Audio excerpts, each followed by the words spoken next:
A'udzu billahi minasyaitonir rajim. Bismillahirrahmanirrahim. Innal hamdalillah nahmaduhu wa nasta'inu wa nastaghfiruh. Wa na'udzu billahi min shururi anfusina wa min sayyiati a'malina. May yahdihillahu fala mudhillalah wa may yudhlil fala hadiyalah. Asyhadu an la ilaha illallah wa asyhadu anna Muhammadan abduhu wa rasuluh. Allahumma sholli ala sayyidina Muhammad wa ala alihi wa sahbihi wasallam, amma ba'd. Bapak Ibu yang dirahmati Allah, yang saya cintai karena Allah, pagi ini kita akan membahas mengenai perhiasan dan keindahan bebatuan, sambungan dari ceramah kauniyah seri-seri sebelumnya. Mudah-mudahan hari ini Pak Maman membawa cukup banyak perhiasan bebatuannya, sehingga bisa dipakai sebagai contoh, begitu ya. Mari kita lihat dari sedikit sejarah bebatuan, bagaimana indahnya pemandangan bebatuan, dan saudara mungkin tidak pernah berani masuk ke dalam gua-gua yang indah yang ada di sekitar kita di Jawa Barat ini banyak sekali. Ada batuan perhiasan nanti yang akan kita bahas, ada berlian, dan bagaimana Rasulullah memperlakukan perhiasan itu. Ini yang jadi penting untuk supaya kita bisa bagaimana caranya mengikutinya. Sejarah bebatuan sudah pernah disampaikan di dalam surat Ad-Dariyat sebelumnya, ayat ke-20. Wa fil ardi ayatun lil muqinin. Dan di bumi itu ayatun tanda-tanda lil muqinin bagi orang-orang yang yakin. Muqinin gitu ya. Itu dari yakina kasih. Jadi keyakinan ini tentunya juga bertingkat dari yakin dari pendengaran, yakin dari pengetahuan, dan yakin dari nyata kita melihatnya, melakukannya. Begitu juga di dalam surat An-Naml ayat ke-61, apakah A-nya itu apakah, man siapa yang, atau dalam hal ini karena yang disampaikan adalah Allah, jadi diganti menjadi sesuatu atau menjadi zat. Apakah zat ja'ala menjadikan al-ardo bumi kororon itu untuk berdiam atau tempat berdiam. Jadi zat yang telah menjadikan bumi sebagai tempat berdiam. Jadi ini sebuah pertanyaan yang bukan perlu jawaban. Gitu. Aman ja'alal ardo qararon, apakah zat yang telah menjadikan bumi sebagai tempat berdiam itu menjadikan waja'ala hilalaha anhara, menjadikan sungai-sungai di celah-celahnya. Jadi sungai itu memang dibuat di antara celah-celah lembah untuk mengalirkan, begitu ya. Bukan rumah-rumah yang menjadi sungai kalau lagi hujan. Atau bukan jalan yang dijadikan sungai. Sengaja pinggir jalan dihalangi dengan trotoar. Sehingga air hujan itu ada di jalan, di tengah trotoar. Itu sebuah kebodohan yang kita buat. Tidak, harusnya trotoar itu dengan parit-paritnya lebih rendah daripada jalan. Udah pasti itu. Gitu ya. Menjadikan gunung-gunung untuk mengokohkannya karena kualitas batu dari gunung lebih kuat daripada batu hancuran berupa pasir maupun berupa tanah liat. Oleh karena itu tanah liat yang sudah ada dilindungi dengan pohon-pohon besar yang akarnya menujam ke bawah, begitu. Ketika itunya dibabat habis, dan itu sudah diterangkan bulan lalu mengenai banjir. Jadi ketika saya menerangkan banjir, tidak lama kemudian datanglah banjir, kan gitu biasanya. Saya menerangkan gerhana, datang gerhana. Saya mendatangkan Muharram, datang satu Muharram. Saya mendatangkan tentang puasa, datang bulan puasa, begitu. Mudah-mudahan nih saya menjelaskan tentang perhiasan, datang perhiasan. Nah, gitu kira-kira. Terutama ibu-ibu berharap betul nih, mana bapak-bapaknya katanya berikan perhiasan, begitu. Siap-siap Pak Saleh nih ditanya sama yang di rumah, mana hasil daripada ceramah Pak Rudi, katanya gitu. Gitu. Dan menjadikan suatu pemisah antara dua laut. Contoh Pulau Sumatera itu adalah rangkaian gunung-gunung, maka disebut sebagai gunung yang berbaris. Bilangnya apa? Bukit barisan. Nah, segede gitu disebut bukit, padahal gunung gitu. Kenapa tidak disebut gunung barisan gitu? Bukit barisan berjajar. Itu memisahkan apa? Laut antara Laut Hindia dengan Selat Malaka itu dipisahkan dengan gunung-gunung. Apakah ada Tuhan bersama Allah? Ini jawaban daripada aman ja'alal arada qararan. Jadi artinya ini lagi menjelaskan tentang Allah. Sebenarnya kebanyakan mereka tidak mengetahui. Nah, kita sekarang mudah-mudahan pagi ini jadi mengetahui begitu. Nah, yang lalu pernah disampaikan mengenai bagaimana bergeraknya lempeng. Jangan lupa bahwa lempeng ini, lempeng-lempeng ini nih bergerak, masuk menujam ke bawah. Dan yang ini terangkat. Bahkan yang terangkatnya sendiri, gitu ya, bisa tinggi sekali. Tinggi sekali dari ukuran manusia. Kalau dilihat dari bumi, tingginya cuma segini kok, kecil. Menujamnya cuma segini. Kalau diukur, ini yang terdalamnya adalah 14.000 meter. Ini yang tertingginya 11.000 meter. Everest namanya di sini, kemudian di sini ada palung terdalam. Bagi kita, wah dalam betul, tinggi betul, bahkan didaki pun susah. Tapi kalau dilihat dari diameter bumi, kecil saja sebetulnya. Tetapi pergerakan yang ini kita dengar dengan istilah gempa. Jadi gempa itu bukan sebagai tanda, wah ini sudah akhir zaman ini, sebentar lagi kiamat, ada gempa. Bukan. Gempa itu sudah bagian fenomena sunatullah, memang sudah dibuat oleh Allah, merilis daripada gaya-gaya yang ketika ini bergerak, dirilis. Cuma ketika dirilisnya sebentar, krekek, cuma 4 skala Richter, krekek, cuma 3 skala Richter begitu. Kalau kemudian tertahannya cukup lama, tidak mau bergerak, tiba-tiba bergerak, nah itu bisa. Seperti Aceh, itu bisa 9 skala Richter waktu itu.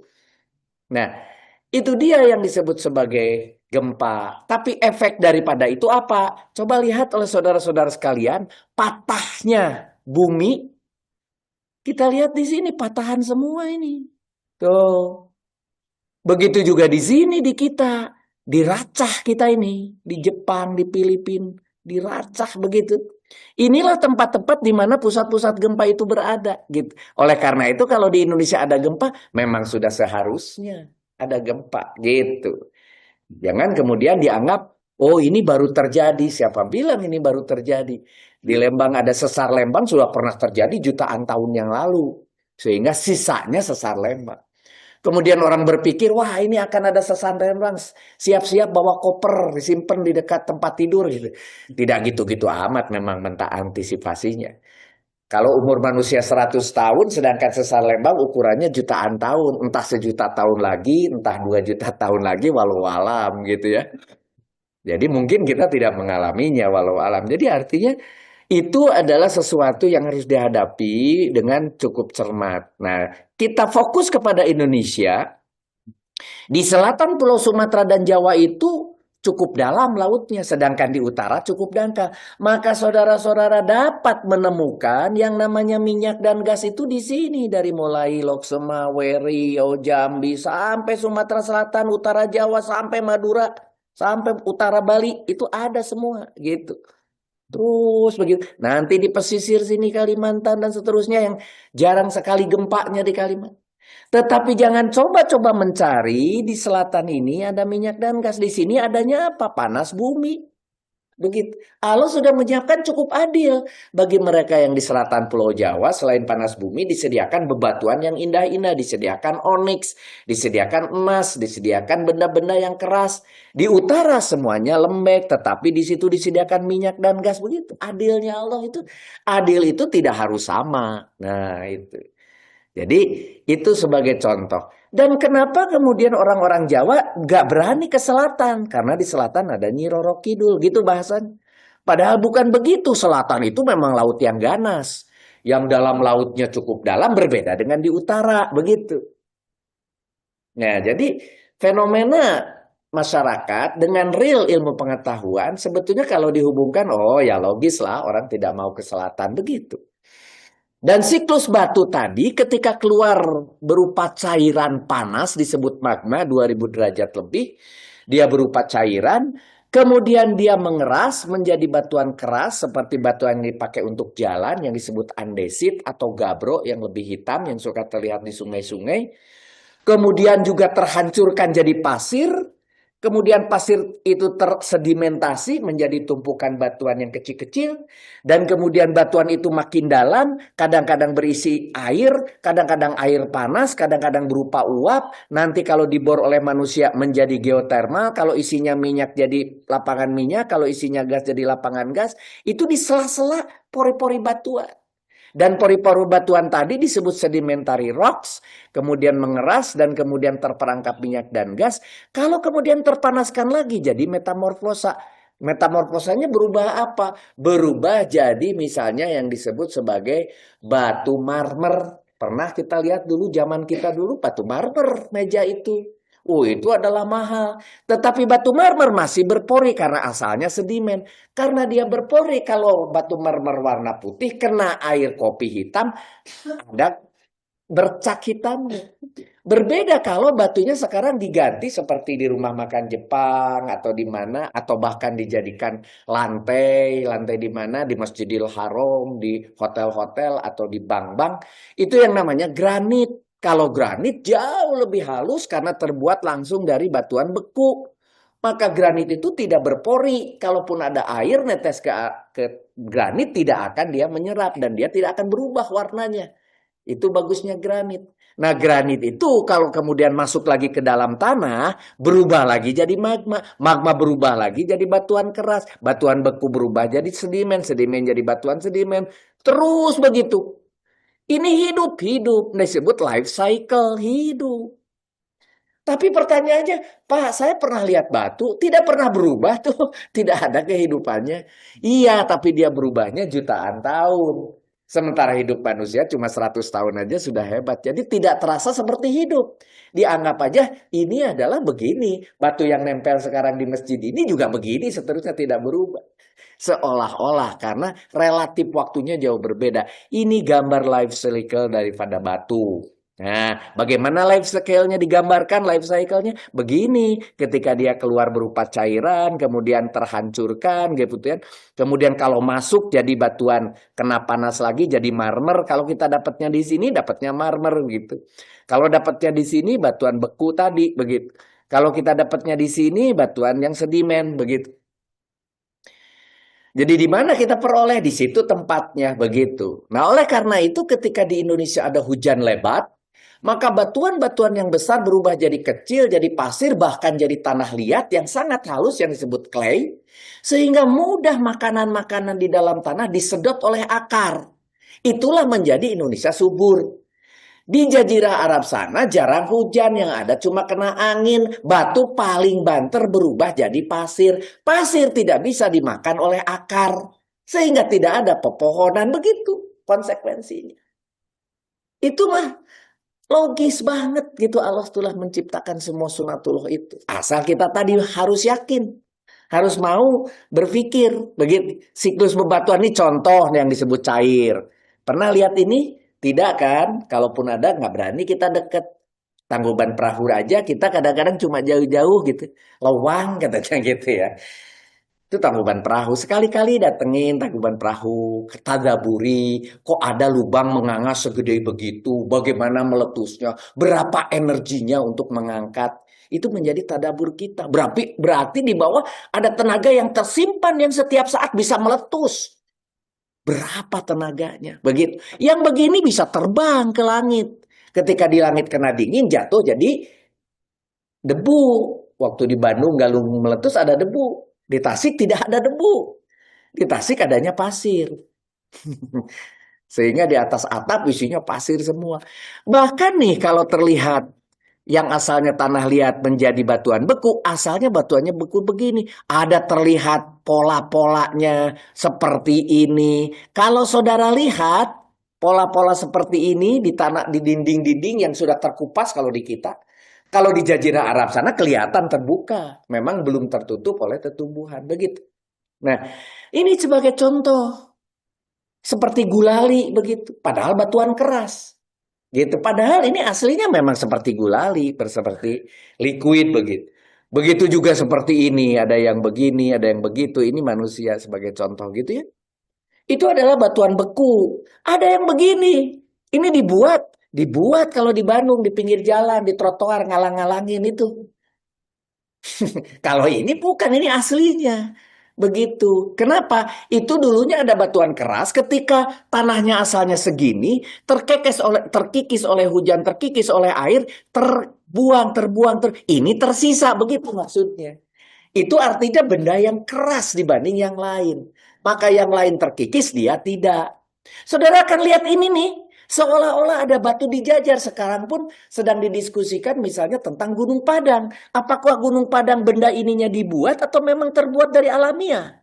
Karena alam pun bisa membuat, menjejerkan seolah-olah batu. Padahal ini sebetulnya seperti ini, seperti itu, seperti yang ini. Emang di bawah dinding ini ke sini? Enggak. Ini dulunya adalah rata, kemudian tergores oleh di sela-sela tadi di Al-Quran dikatakan, dibuatlah di sela-sela itu sungai, jadilah dia sungai, karena ini begitu keras, yang lain jadi sungai, ini tidak jadi sungai. Ini jadi dinding sungai. Ini menarik sekali. Begitu tinggi begitu ya dinding itu. Contohnya kalau kita ke Green Canyon di Pangandaran, kita masuk, ya tinggi banget gitu, tidak runtuh. Itu karena ada yang keras yang tidak hancur. Aslinya datar dengan jalan. Jalannya sekarang sudah pakai jembatan. Begitu. Berpikir, begitu. Nah, sebagai contoh ini benda. Ini yang menjadi membeku bisa nanti ketika ini terkikis. Contohnya ini yang lain terkikis, tersisalah ini, tersisalah ini.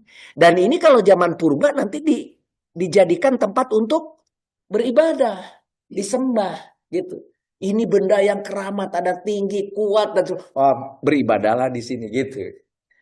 Kalau kita punya pengetahuan maka kita menjadi logis. Panas tadi, panasnya batu itu dimanfaatkan oleh manusia. Dimanfaatkannya apa? Ada air daripada hutan-hutan sekitarnya, terpanaskan oleh batu, keluar jadi uap, jadikan turbin, turbinnya jadi listrik. Airnya yang terkondensasi dimasukkan lagi ke bawah, begitu. Jadi life cycle juga, itulah namanya geothermal. Seperti di Kamojang, seperti di Papandayan, seperti di Karahaboda, seperti di Darajat, seperti di Ulu Lembu, seperti di mana-mana. Ya saudara, sekarang kalau mau melihat di mana saja sekarang yang sedang aktif, ya ada di agronomi 6 tuh datanya semua. Silahkan, sedang banyak sekarang gate review begitu ya. Sedang banyak sekarang visibility study untuk nambah ngebor, tahun sekian akan ngebor dan sebagainya. Didesain semua itu. Gitu ya. Nah, panasnya ini bagaikan apa? Bagaikan sebuah alat di rumah kalau ada air dimasukkan, kena besi yang panas, keluar menjadi uap. Contohnya alat namanya coffee machine. Coffee machine itu airnya air kita, tapi kemudian keluarnya jadi uap. Karena uap dari kopi yang halus, yang kecil yang sudah dihancurkan. Jadinya kopinya enak, langsung kena panas, langsung kena steam, kena uap begitu. Nah, ini batu yang panas ini untuk supaya mudah dibor, pergilah ke dekat gunung, di pinggir Gunung Kamojang, pergi Gunung Papandayan begitu. Tapi nanti kalau teknologinya sudah sangat maju, tidak perlu pergi ke Papandayan, di sini aja, di Cigadung kita ngebor asal cukup dalam akan ketemu panas. Cuma mungkin kalau kita ngebor harus 20.000 meter. Tapi kalau di Papandayan sana dengan 2.000 meter, 1.500 meter gitu, sudah ketemu air panas. Berapa panasnya? 250, 270, 300 derajat Celcius. Maka keluarnya bukan air, tapi uap begitu. Panas itu. Manifestasi itu yang keluar tidak sengaja menjadi ciri bahwa di situ ada panas yang dekat adalah namanya air panas. Di Galunggung ada air panas, di Garut ada air panas, di Ciawi ada air panas. yang pada keluar di Ciletuh ada air panas. Itu manifestasi kecil-kecil yang nyelinap di antara bebatuan. Itu sebagai pertanda. Maka kalau kita ngebor di daerah tersebut, tidak akan jauh kita akan mendapatkan temperatur tinggi. Begitu konsepnya, sederhana lah. Baru kemudian dicoba lagi dengan seismik, dengan gravity survey dan sebagainya. Selesai sudah cerita batu. Itu adalah review dari pelajaran dari chapter sebelumnya ya, beberapa bulan yang lalu. Mari lihat keindahan pemandangan. Ini yang baru, keindahan pemandangan bebatuan. Di dalam surat Al-Anbiya ayat ke-31, waja'alna balik lagi, kami, naknya itu kami telah menjadikan fil ardi bumi, warosia gunung-gunung, antamida bihim, agar berguncang bersama mereka. Jadi cerita gempa itu memang bagian dari ciptaan Allah. Jangan berpikir, oh ini sedang ada musibah, ini ada laknat dari Allah, datang gempa. Bukan, itu bagian dari yang sudah disiapkan Allah. Dan kami menjadikan pula di sana jalan-jalan yang lurus agar mereka mendapat petunjuk. Jalan itu untuk petunjuk pergi ke sebuah kota dan seterusnya. Mari lihat keindahannya. Pernah lihat batu seperti kue lapis legit begini? Kayaknya enak kalau dikasih gula ini. Gitu. Ya. Bentang alam bebatuan ini, The Wave di Amerika Serikat, bagus sekali. Mari kita lihat pemandangan bebatuan di Yunani. Coba lihat di Yunani, indah betul ini batu-batu yang keras begitu di Yunani, di Greenland. Itu bahkan di pinggir pantainya kalau ada rumah-rumah berani nebeng di pinggir pantai karena batuannya keras. Di daerah Mediterania itulah yang laku akhirnya. Orang-orang ingin punya rumah nempel semua karena ingin langsung lihat laut begitu. Yakin. Di atas air bahkan mungkin miringnya bukan begini, bukan tegak, bahkan begini baru kita tempeli rumah. Berani. Karena tahu bahwa ini batuan keras. Di Mediterania itulah yang kemudian laku. Banyak rumah di pinggir pantai itu yang nempel begitu. Nah di Yunani sebagai contoh. Bagaimana di Australia? Ini ada sebuah gunung yang seperti kue ditemplok. Kalau di kita disebut Tangkuban Perahu begitu. Ketika saya ke Afrika Selatan itu namanya ada Table Stone. Seperti meja. Gunung tapi seperti meja. Begitu. Di Afrika Selatan itu. Rata begitu. Ya jadi begitu keindahannya ya. Ini contoh di Australia ya. Seperti batu besar, bukit besar. Karena dia lebih kuat dibanding yang lain. Ketika ada erosi, yang lain kena erosi, dia tidak. Gitu maksudnya. Bukan datang-datang tiba-tiba plok gitu. Seperti membuat perahu dibalikan, puh, jadi gunung perahu. Enggak gitu lah. Biarkanlah itu untuk yang lain yang tidak meyakini bahwa Allah telah menciptakan itu semua. Di Irlandia Utara misalnya. Coba lihat ini nih. Ini batu yang sekarang kita sering bicarakan ini. Enak gitu batunya sudah dicetak. Seperti yang namanya paving block begitu. Bagus kan? Sudah ada paving blocknya gitu. Kalau ini dibawa, kemudian diratakan di jalan, tebalnya kira-kira 20-30 cm, maka jalannya kuat. Itu di Eropa. Di Eropa itu jalan tengah kota namanya Fußgängerzone itu, pedestrian. Itu terbuat dari batu, jalannya bukan dari aspal. Dan kuat. Tiba-tiba Braga ikut-ikutan. Tapi bukan batu kayak begini. Ternyata adalah lapisan seperti keramik, batunya tipis. Tidak lama kena mobil berat, langsung lepas, hancur. Aduh, itu artinya ya kita cuma urut dada aja. Gitu ya. Kok begitu cara membuatnya gitu ya. Mau nyontek tapi tidak pakai ilmu itu namanya gitu. Keindahan bebatuan nih. Ada batu gitu yang seolah-olah nempel. Ini nempel, ini seolah-olah tidak, hanging rocks ini. Kalau saudara dipoto-nya di sini berdiri, jangan dibawa bagian ininya, di cropping bagian ininya, seolah-olah ada batu di atas kepala kita kan gitu. Nah, makanya disebut hanging rocks. Gitu. Boleh diatur aja yang namanya zaman sekarang kan. Nah, diatur begitu. Begitu juga batu-batu yang indah seperti bunga-bunga, pepohonan begitu ya. Indah sekali. Di mana? Itu di Cina misalnya. Kita temukan indah. Begitu juga pemandangan batu indah di Amerika nih. Ini seolah-olah ada jembatan begitu. Padahal ini terbolongi. Itu seperti di Pangandaran juga kita lihat. Kita bisa pakai perahu ke bawahnya gitu ya.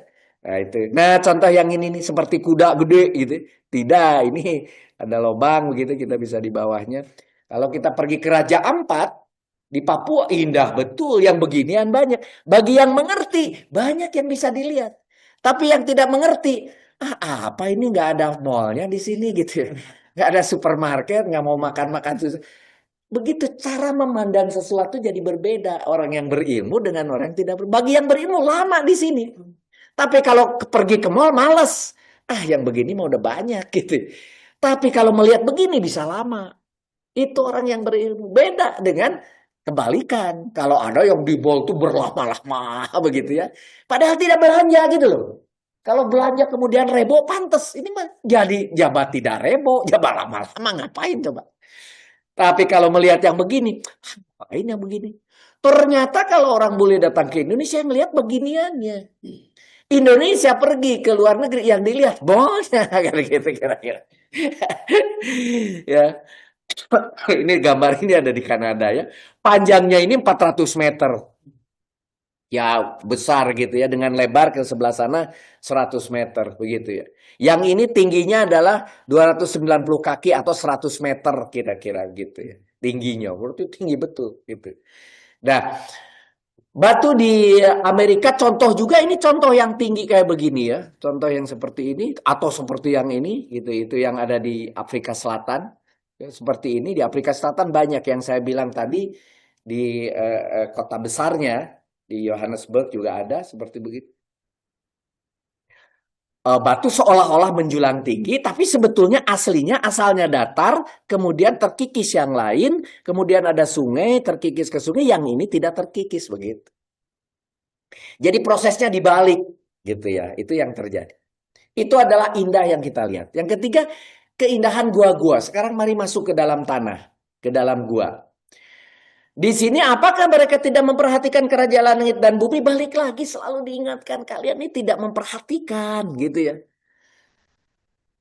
Gitu. Dengan nazaro melihat, bukan dengan ro'a, dengan mata, tapi dengan melihat dan kemudian memperhatikan berlama-lama, itu nazaro ya. Memperhatikan kerajaan langit dan bumi dan segala apa yang Allah ciptakan, dan kemungkinan telah makin dekatnya waktu mereka. Ini zaman Rasul ini sudah dinyatakan dekatnya Rasul sekarang udah 1400 tahun.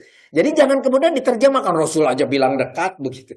Iya, dekatnya bilangnya adalah ukuran daripada bumi aja 5,1 miliar tahun umur bumi itu. Jadi ya kalau sudah dekat kira-kira kurang dari 5,5 miliar tambah berapa miliar begitu kan. Nah, jadi jangan pikir umur manusia cuma 100 tahun.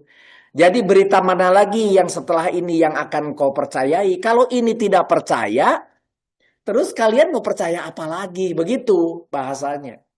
Al-Kahfi ayat ke-25, mereka tinggal dalam gua selama 300 tahun dan ditambah 9 bulan. Ini cerita tentang Al-Kahfi di sini. Salah satu tiga, ini 300. Ini disebut adad, ini disebut ma'dud. Ya sinina gitu tahun. Dan ditambah wa azadadu, ditambah tis'an. Tis'an itu 9. Jadi bahasanya tis'an 9 tahunnya kita tambahin karena kita berbicara tahun gitu maksudnya. Di dalam tulisannya tidak ada tahun, tis'an aja. Jadi 300 tahun ditambah 9 titik gitu ya. Cuma 9-nya kita terjemahkan, kita interpretasikan atau kita tafsirkan juga 9 tahun. Jadi sebut 309 tahun di dalam gua. Begitu, ini cerita tentang Kahfi. Jadi artinya gua zaman itu pun sudah ada. Gitu. Jadi pasalnya gua sudah ada sejak zaman itu. Lu yang belum ada. Nah, gitu kira-kira. Orang Indonesia sama gua lain lagi, bukan lobang. Nah, kita lihat gua sekarang. Masuk ini indah betul. Dikasih lampu gua di dalamnya. Ada air di bawah. Ada ini yang tererosi dulunya. Akhirnya jadilah dia gua. Ada stalaktit, ada stalagmit akibat tetesan air yang membentuk lagi batu begitu. Contohnya ini di Lebanon. Contohnya di New Mexico. Tuh indah sekali gitu ya. Di kita juga banyak kalau kita buat. Di Dago sana kalau dikasih lampu dan sebagainya juga banyak yang indah. Di Pangandaran apalagi gitu, lebih banyak lagi yang dekat sungai gitu. Cuma bagi orang Indonesia, berapa banyak orang yang pergi ke THR coba? Lebih banyak orang yang pergi ke TSM kan gitu. Gitu. Di situ lebih menarik sebetulnya banyak hal. Di situ ada di Selandia Baru sebagai contoh, indah, ada air yang netes setiap saat begitu. Di Malaysia juga kalau kita lihat begitu, ya. Bahkan di pinggir jalan menuju Pangandaran ada gua, tapi sepi, banyak tidak ada orang yang mau berhenti. Orang inginnya langsung aja ke Pangandaran, gitu. Padahal di situ dekat Karangnini ada gua-gua juga begitu. Kita tidak biasa menikmati itu gitu karena sudah terbiasa ada, jadi dianggap tidak sesuatu. Padahal orang lain coba lihat. Ada gua, kemudian ini jadi berlobang karena runtuh terus. Akhirnya nih runtuhannya, kalau terbawa hujan, terbawa air, akhirnya berlobang, berlobang, berlobang. Ini jadi indah kalau dibuat foto. Di Slovenia, bahkan dicip oleh pemerintahnya dibuat jembatan. Asalnya pergi cuma sampai sini, sekarang bisa pergi sampai ke sini dan seterusnya. Difasilitasi dengan kemudahan-kemudahan gitu. Bayangkan kalau saudara pergi ke Tangkuban Perahu terus mau pergi ke bawah itu yang air panas yang di bawah itu namanya apa ya? Ada yang lebih kecil, itu susahnya setengah mati untuk nenek-nenek kakek-kakek macam kita udah males. Akhirnya nggak pada mau ke sana padahal indah di bawah itu. Kenapa? Bawa telur mentah, bila perlu beli dari warung di situ ada disiapkan. Pak mau telurnya gitu. Ambil, disimpan, nanti jadi matang sendiri. Kemudian kita makan hanya untuk menikmati sebuah kehebatan tanpa harus mempunyai gas LPG. Kok kita bisa dapat telur matang gitu kira-kira? Ketika kita muda pergi ke sana, ketika kita sudah kakek nenek kayak begini, males kan? Karena tidak difasilitasi oleh pemerintah. Bagaimana caranya untuk masuk ke akses ke situ gitu. Ini contohnya di Cina, bayangkan di dalam gua gitu ya, udah seperti di dalam ruangan yang besar, seperti di dalam sebuah ruang yang berkonser untuk konser. Ada airnya, ada warna-warninya, dikasih juga lampu yang indah. Bahkan di Austria, di Oostenrijk ini guanya ada esnya. Bahkan sekarang kalau seperti sudah mau musim seperti ini dibuat sengaja rumah-rumahan terbuat dari es dan sebagainya. Jadi indah. Gitu di dalam guanya. Gua-gua yang lain contoh di Filipina ini guanya di situ, ini Indonesia sebetulnya harusnya. Tapi tidak ditemukan. Jadi ini di Meksiko, ini manusia segede gini gitu ya, kecil-kecil, ini besar-besar seperti itu. Menarik begitu di Meksiko. Nah, yang keempat, perhiasan. Udah mau selesai nih. Perhiasan, ya. Nah, dipercepat aja karena mintanya dipercepat. Al-Kahfi ayat ke-7. Inna ja'alna, balik lagi. Dia yang menjadikan atau kami yang menjadikan kata Allah gitu. Kami yang telah menjadikan. Allah selalu mengaku dirinya aku. Kadang-kadang kami. Aku itu kalau dia menciptakan itu aku. Kalau menjadikan itu kami. Kenapa? Kalau itu dia menciptakan kun fayakun jadi. Tapi kemudian kami artinya ada proses yang lain. Baik itu secara alamiah atau misalnya kami menjadikan seorang manusia. Karena apa? Ada proses bapak dan ibunya dulu. Kemudian jadi janin. Kemudian nah itu proses tambahan yang lain. Begitu. Ada menjadikan roti. Yang menjadikannya siapa? Tukang roti. Tapi atas izin Allah. Itu baru kami. Itu semua dari Allah. Kami. Jadi Allah itu kadang-kadang dia menyatakan kami, kadang-kadang dia menyatakan aku. Yang ada di atas bumi sebagai perhiasan bagi. Jadi kata perhiasan ini bukan tiba-tiba ada karena manusia ada. Memang Allah sudah menyiapkan perhiasan. Yang ada di atas bumi itu semuanya perhiasan. Agar kami menguji mereka siapakah di antara yang lebih baik perbuatannya. Gitu ya. Ahsanu, siapa yang lebih baik perbuatannya. Dan perbuatan apa? Amalannya. Siapa yang lebih baik perbuatan. Maksudnya apa? Jangan kemaruk. Ketemu batuan yang indah. Ada mengandung emas. Emasnya kemudian dijadikan liontin. Dijadikan ini. Der sepanjang tangan pakai emas. Darah sepanjang leher pakai emas, darah kepala semuanya pakai emas, begitu. Jangan berlebih-lebihan, secukupnya asa, asal ada garis, ada apa cukup begitu. Bahkan kemudian karena begitu berlomba-lomba menggunakan emas sebagai sebuah tanda bahwa dia orang kaya, sampai keluarlah hadis bahwa hanya wanita sajalah yang sudah pakai emas, yang laki-laki jangan, begitu. Sampai akhirnya waktu itu karena sutra itu juga adalah sebuah benda yang sangat hebat dan mahal dibelinya dari Cina menggunakan ada jalur sutra sehingga Rasul ya sudahlah kalau gitu laki-laki janganlah pakai sutra, pakai kain yang lain. Itu ada asbabun nuzul. Tapi kalau sekarang dianggap bahwa itu benda yang biasa dan sebagainya, tentunya itu bukan sesuatu. Sekarang mah janganlah pakai Volvo kemahalan gitu paling juga kalau sekarang mah. Pakainya mah yang murah we, carry gitulah gitu. Boleh, boleh begitu kira-kira. Jangan berlebih-lebihan gitu kira-kira Pak Maman.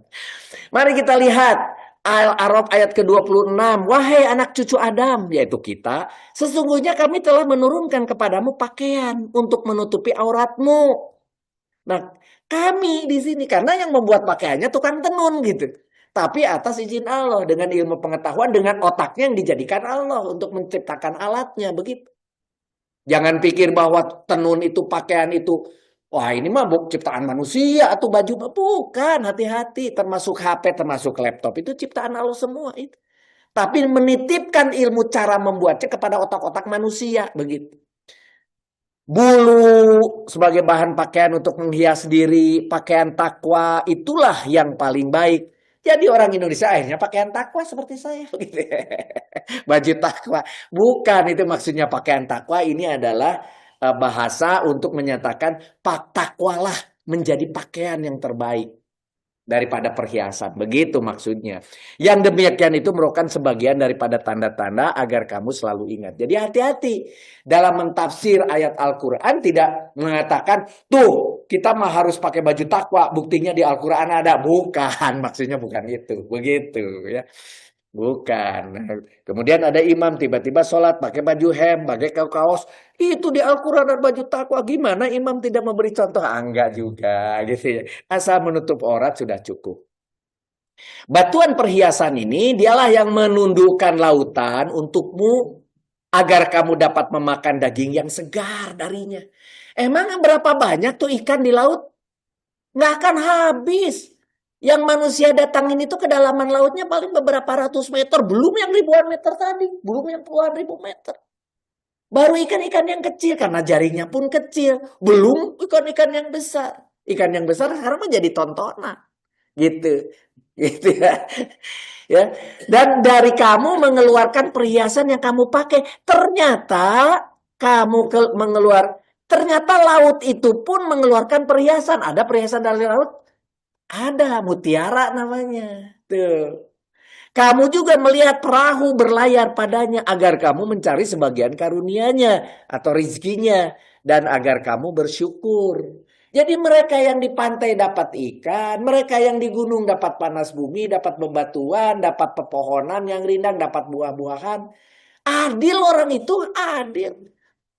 Allah itu adil kepada manusia, sudah adil. Itu tidak kemudian karena kita mah di gunung nggak punya laut, kita mah nggak punya pantai. Kata orang Pangandaran, kita mah nggak punya gunung gitu. Tidak boleh. Nah, mari kita lihat bebatuan atau batuan bekunya. Ini contoh-contoh batuan beku, gitu ya. Ada gabro, ada granit. Ini batuannya kayak begini, gabro, granit, diorit dan sebagainya. Tetapi kalau ini kemudian dipotong dengan halus, diamplas dengan halus, begitu mengkilat, begitu kuat. Nanti kalau sudah nempel seperti yang begini, nempel di rumah, nempel di hotel, indah betul. Begitu. Ini contoh ada yang berwarna merah, ada yang berwarna putih, begitu. Nah ini benda-benda mahal semua sekarang nih. Andesit yang ada di jalan begitu ya. Kalau di Indonesia andesit dihancurkan jadi batu jalan begitu ya. Kira seperti. Batuan beku yang lain aslinya begini kalau saudara menemukan nih. Ada batuan beku tuh, waduh kamu menemukan contohnya orang apa namanya itu Sukabumi Selatan menemukan begini. Kadang-kadang dijual segelembeng begini. Di rumah-rumah mewah ada, di hotel-hotel ada, segelempeng begini. Padahal ini kalau dijadikan batu, indah sekali. Dan berapa banyak batu bisa diperoleh begitu.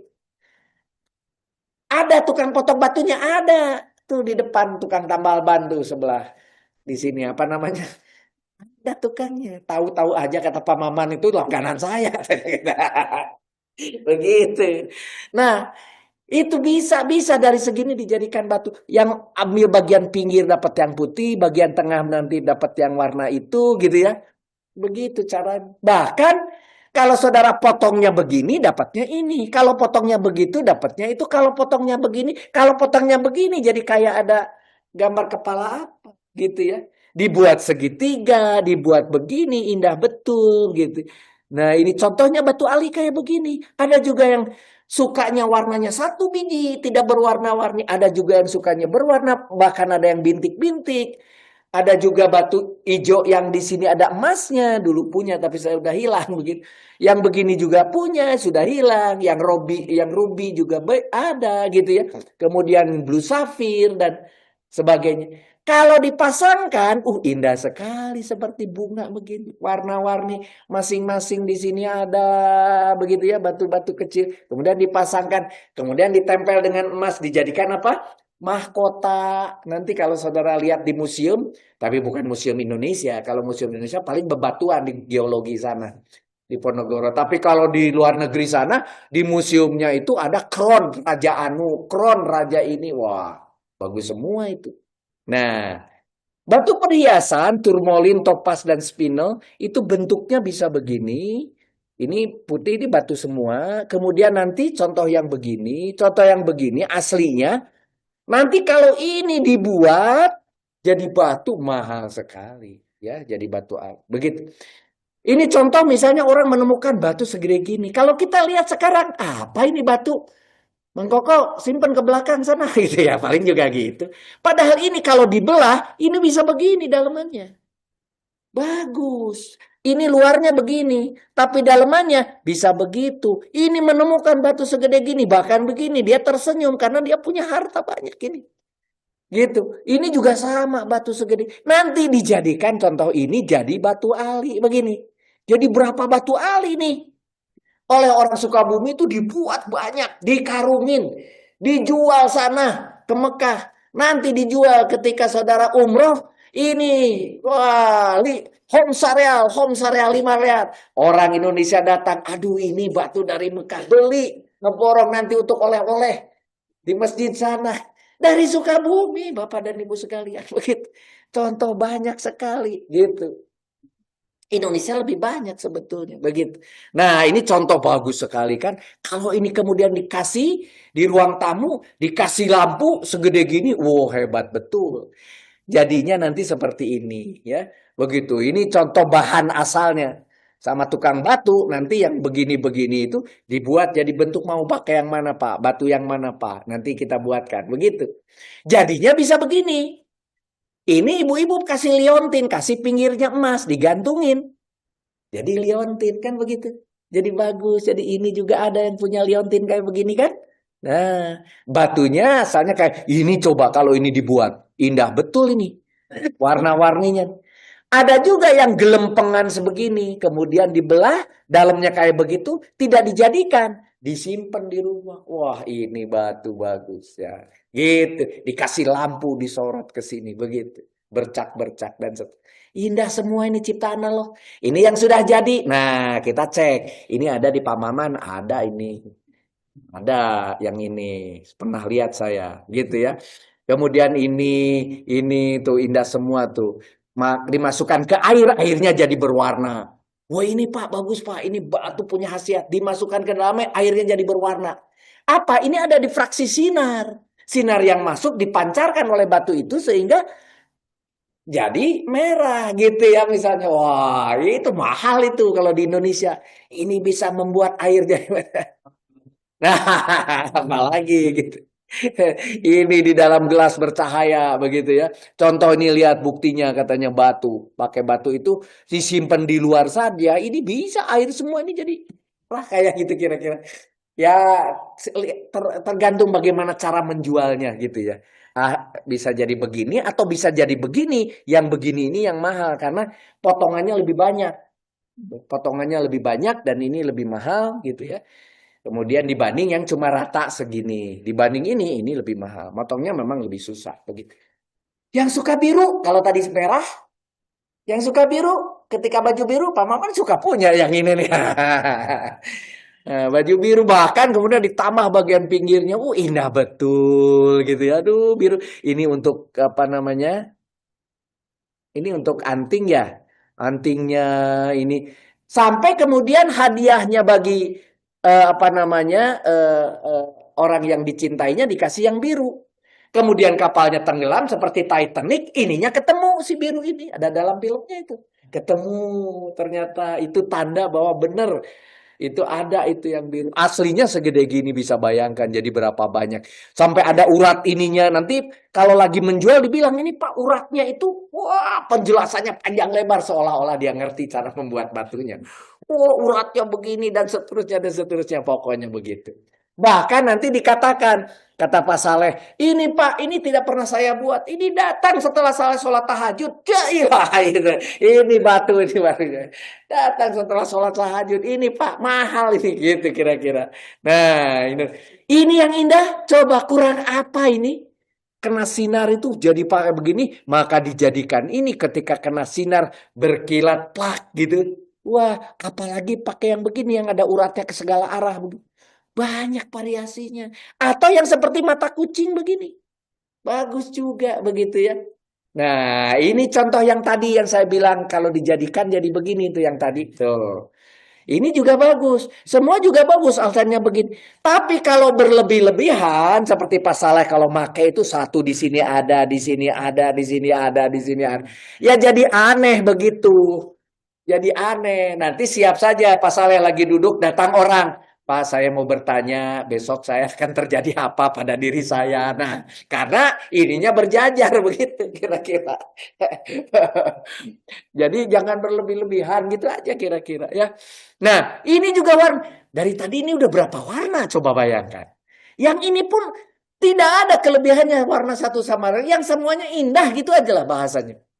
Semuanya indah coba mau bentuk kayak begini, kayak mau begini, mau yang bercorak, mau tanpa corak, mau murni, mau berkotak, mau tanda, semuanya indah dari Allah. Tinggal kita lebih suka yang mana, gitu aja. Mangga silahkan. Gitu. Ada yang dipotongnya bulat begini, ada yang dipotongnya berlapis-lapis sehingga nanti sinarnya berkelip-kelip kalau potongannya banyak begitu. Ini lebih hebat lagi nih, coba lihat. Wah, ini dia. Ada bintik-bintiknya indah. Ini tadi yang sebut apa namanya mata kucing. Mata kucing ini banyak nih. Tuh, ada ikan juga seperti ikan gitu ya. Sebetulnya bukan ikan, itu dari batu juga, tapi seperti ikan begitu.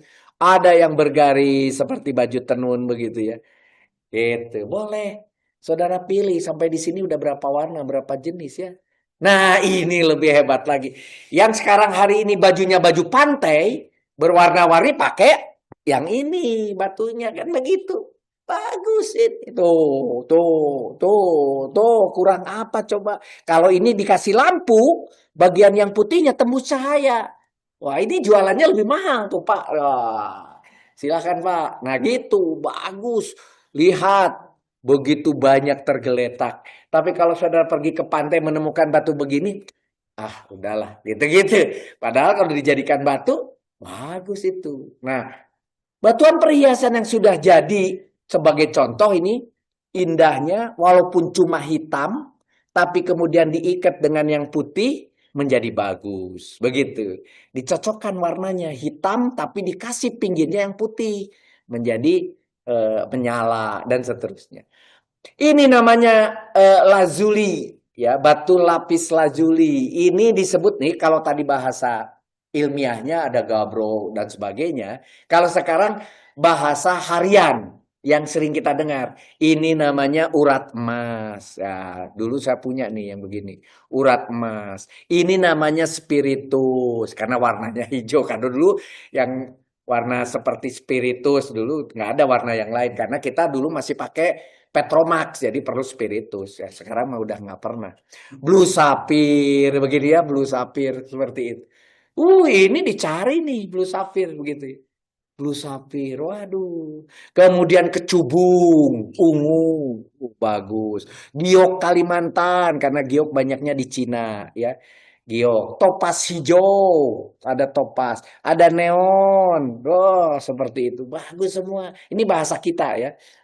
Ada marjan, nah, ada lirang bang, pasti orang Jawa pakai bang-bang.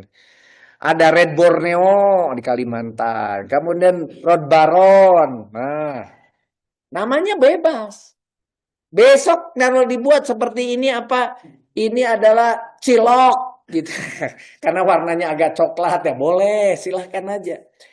Ini akik darah, akik tapi warnanya seperti darah. Ini ada ruby, saya masih punya yang belum dikasih batang ini yang ruby ya. Ada ruby karena nama saya Ruby Andini begitu. Jadi harus punya batunya begitu kira-kira. Batuan perhiasan kalau dipotongnya bagus bisa seperti ada Ka'bah.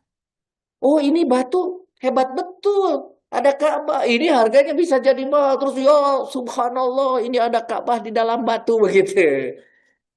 Saudara bisa buat begitu gitu. Kalau ini memang dibuat sekarang di Indonesia banyak ya dikasih kaligrafi. Tapi gambar Ka'bah seolah-olah bahkan coba ada la ilaha illallah gitu ya. La ilaha illallah dalam batu ini harganya jadi mahal. Wah, ini coba lihat. Nah, kalau kita menganggap bahwa ini aslinya dari sini tapi cara motongnya sedemikian rupa sehingga dijadikan seperti itu gitu. Ini cuma cara motongnya aja. Nah, jangan tadi kemudian mengklaim seperti Pak Saleh. Ini mah Allah. Datangnya ketika setelah saya sholat tahajud gitu.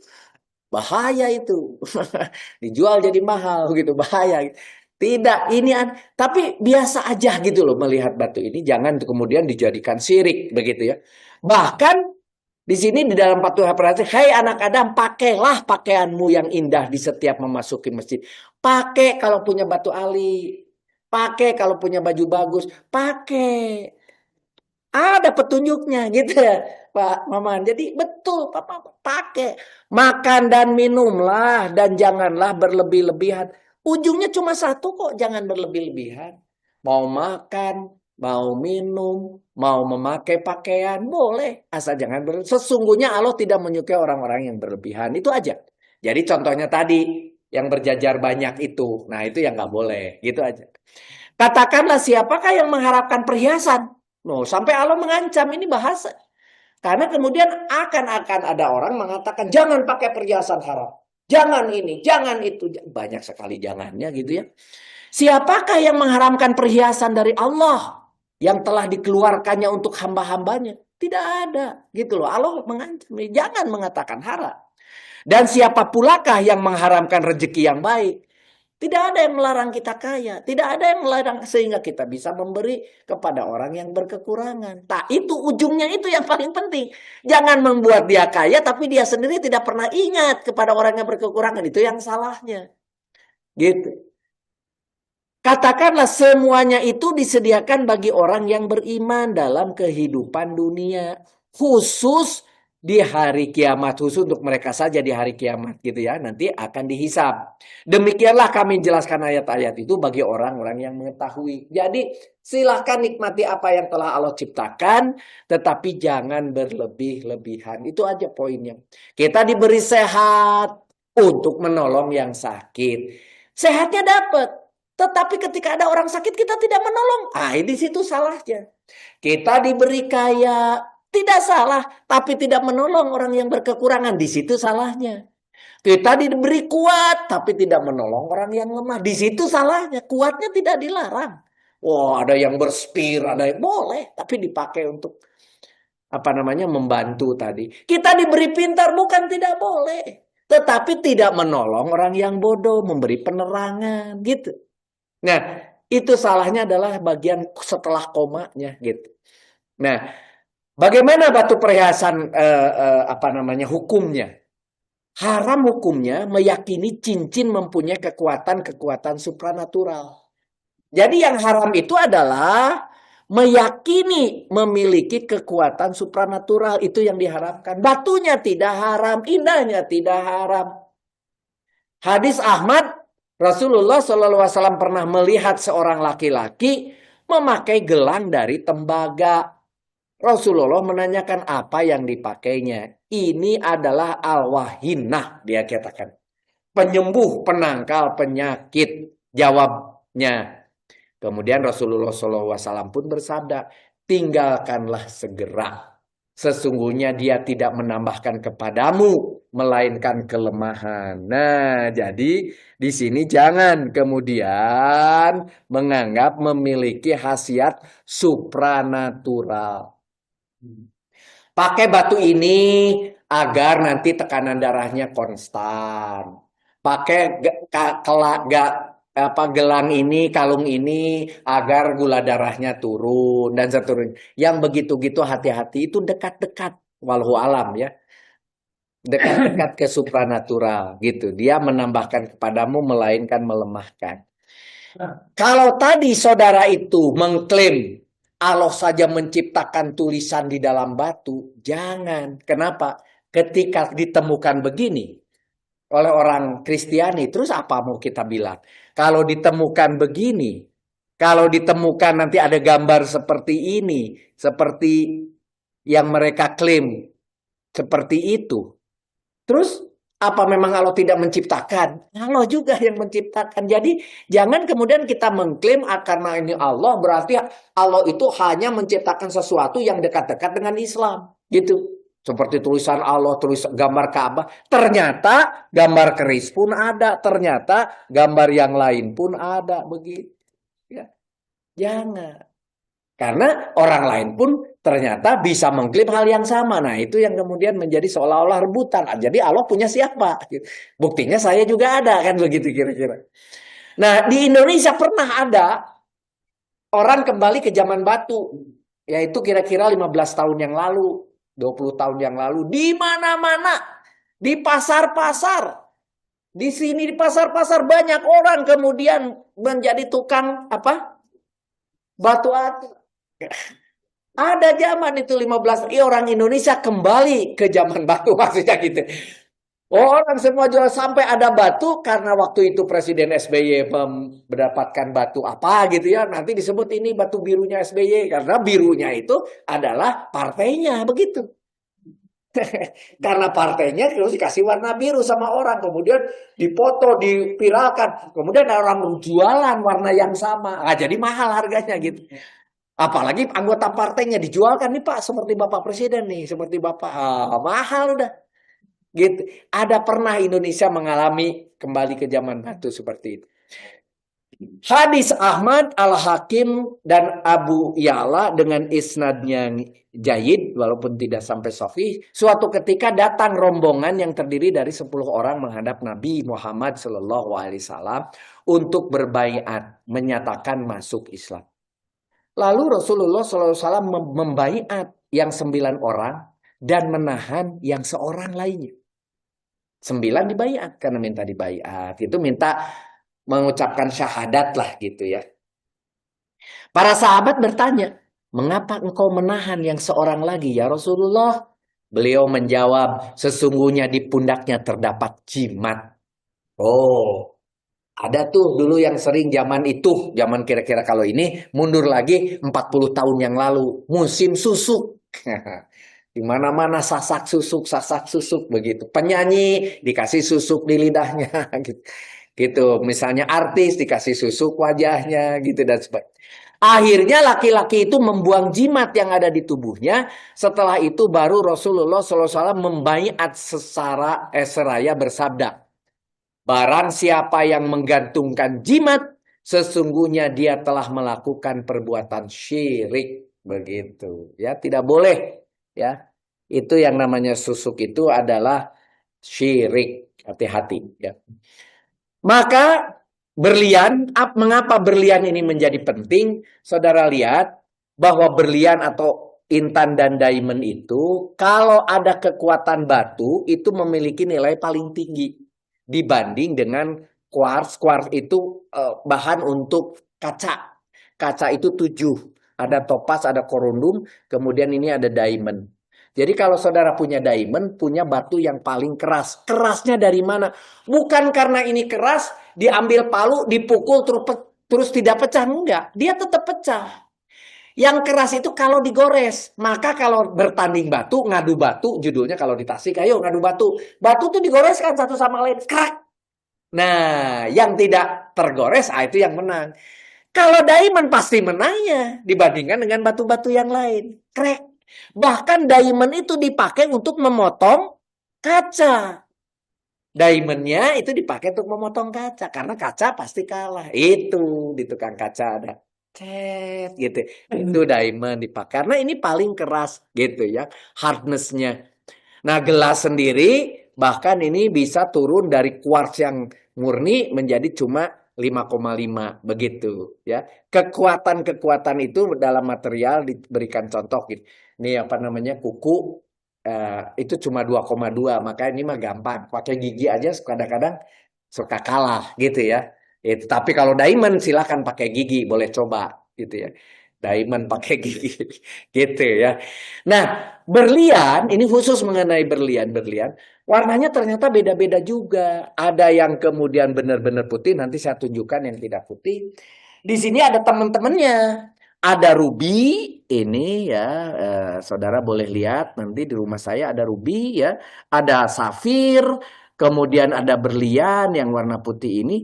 Di mana batu perhiasan ruby safir adalah dua jenis batu yang paling keras dibanding batu perhiasan lainnya kecuali berlian. Jadi berlian yang paling tinggi, kemudian berikutnya ada ruby maupun ada safir, begitu.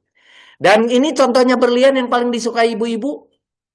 Warnanya jernih, putih, mengkilat, dipotong banyak juga kuat.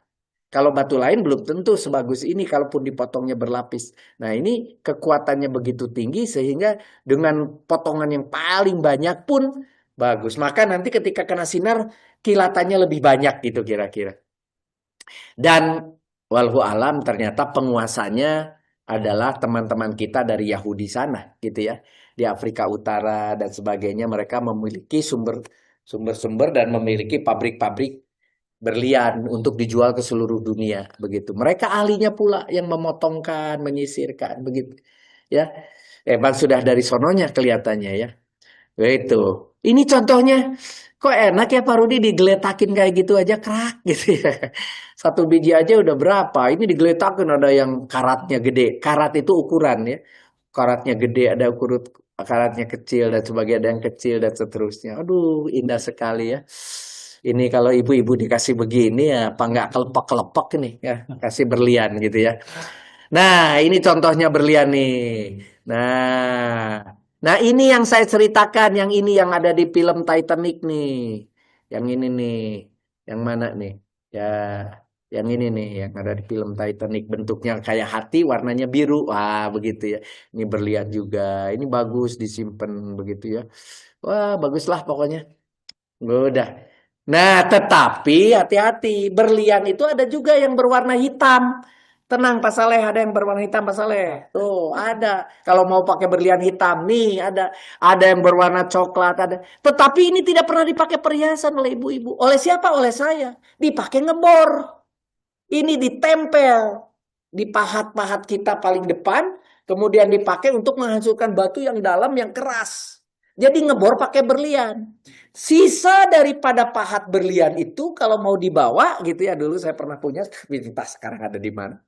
Itu isinya berlian walaupun warnanya adalah seperti ini. Begitu, berlian itu. Dan bayangkan kalau saya misalnya melamar, kemudian menggunakan batu pemboran, nah ini bu, pahat pemboran, ada berlian tapi warnanya hitam, nggak akan diterima itu. Ditolak itu, enggak, berlian itu putih. Di dalam kepala kita berlian itu begini gitu loh, dalam kepala kita.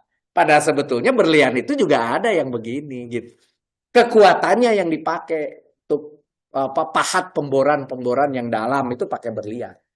Mahal memang satu bijinya. Bisa bayangkan, ibu-ibu satu biji aja bisa dipakai untuk acara pernikahan. Ini segede begini, berlian semua. Bayangkan kalau besok lusa saya pergi ke undangan, digantung di sini, biar orang lihat saya punya berlian. Kira-kira apa itu berlebih-lebihan gitu. Nah, tidak, eta si bapak cager. Jadi bukan orang itu kemudian hebat melihat kita, disagap cager. Nih contohnya nih buktinya. Ini berlian Pak, Bu. Ini ditempel berlian ini. Ini berlian semua nih. Banyak ini. Bayangkan ini dilobangin Pak Maman ya. Kemudian dikasih kalung. Segede gini kira-kira ya. Ada yang sampai 10 in, ada yang 8 in, yang 7 in. Tuh. Waduh, kubal gambel gitu. Wah, berlian itu namanya ya. Pakai untuk ngebor, untuk sumur-sumur yang sangat dalam gitu, yang batuannya keras betul begitu. Nah, atau dipakai koring, teman-teman tambang ini dari pertambangan juga suka menggunakan ini berlian. Kalau ini dibor, batu yang tengah tidak kena bor. Nanti ketika ini menghadapnya harusnya ke bawah, hadap ke bawah begitu, nanti batu di tengahnya ini tidak hancur, disebut core. Kemudian ketika ditarik batunya keambil sampai di permukaan tergeletak. Nah, ini batu di bawah tanah yang dalamnya 1000 meter, dalam 8. Nah, ini batu namanya core. Itu ya.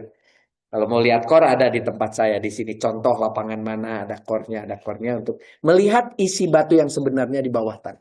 Jadi kalau saudara punya sumur air di rumah, bisa juga sebetulnya di coring dulu. Melakukan coring, tahu oh lapisan sekian yang ada pasirnya itu pasti berisi air. Jadi kita ngebor sampai ke dalaman itu. Di kita enggak, kita mengebor aja. Nanti keluarnya apa? Oh masih tanah, masih. Ah ini udah pasir Pak, berarti air gitu. Udah sampai Pak, saya tambahin Pak 2 lente lagi. Loh kenapa? Karena ingin pasirnya banyak gitu. Nanti ngambilnya cukup dari bawah gitu. Airnya jadi banyak. Kalau sedikit, nanti ketika musim kemarau itu bisa kemudian kering sehingga harus diperdalam lagi dan seterusnya begitu.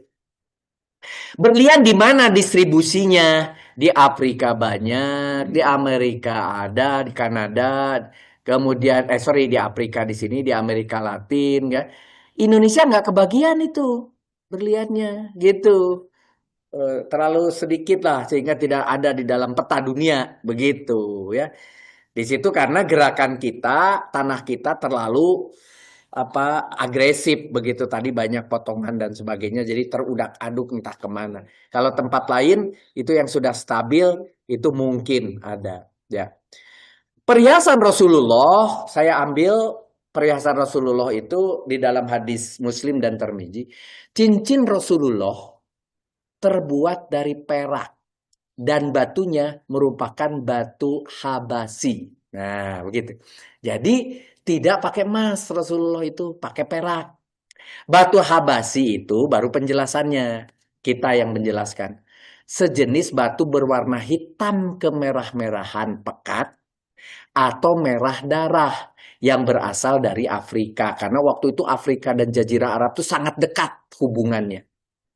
Jenis batu marjan atau akik. Ya, jadi klasifikasinya seperti marjan atau akik tapi warnanya merah pekat atau merah darah karena dihasilkan dari pertambangan batu di Habasi maka disebut sebagai batu Habasi. Jadi Habasi itu adalah sebuah tempat gitu ya. Hadis Abu Daud, aku menyaksikan As-Salt bin Abdullah bin Naufal bin Abdul Muthalib mengenakan cincin pada jari kelingking kanan. Aku bertanya padanya, apa ini? Dia menjawab, aku pernah melihat Ibnu Abbas mengenakan cincinnya seperti ini dan menjadikan batu cincinnya di bagian luarnya. Dia mengatakan, tidakkah Ibnu Abbas meyakini hal itu kecuali dia menyebutkan bahwa Rasulullah Shallallahu Alaihi Wasallam begitu mengenakan cincinnya seperti itu. Jadi Rasulullah itu mengenakan cincinnya di kelingking kanan. Kelingking kanan itu yang mana? Kelingking yang mana? Yang ini kanan ya. Nah, kelingking kanan. Jadi dipakainya di situ, bukan di kelingking kiri gitu ya, tapi di kelingking kanan gitu. Hadis Muslim, Abi bin Abi Thalib berkata Rasulullah SAW melarangku memakai cincin pada jari ini atau ini. Ali mengisyaratkan kepada jari tengah. Jadi yang jari tengah itu dilarang. Dan yang sebelahnya yaitu telunjuk. Jadi dua ini yang katanya dilarang. Jadi kalau boleh tidak ya. Kalau juga enggak itu kan hanya informasi ya. Tapi kalau mau lebih baik di kelingking dan itu pun adalah di kanan. Begitu. Perhiasan Rasulullah. Ini sebagai pengetahuan saja bagi kita mau mengikuti silahkan. Gitu ya. Assalamualaikum warahmatullahi wabarakatuh. Kalau mau diambil mangga silahkan. Wabillahi taufik walhidayah. Assalamualaikum warahmatullahi wabarakatuh. Begitu.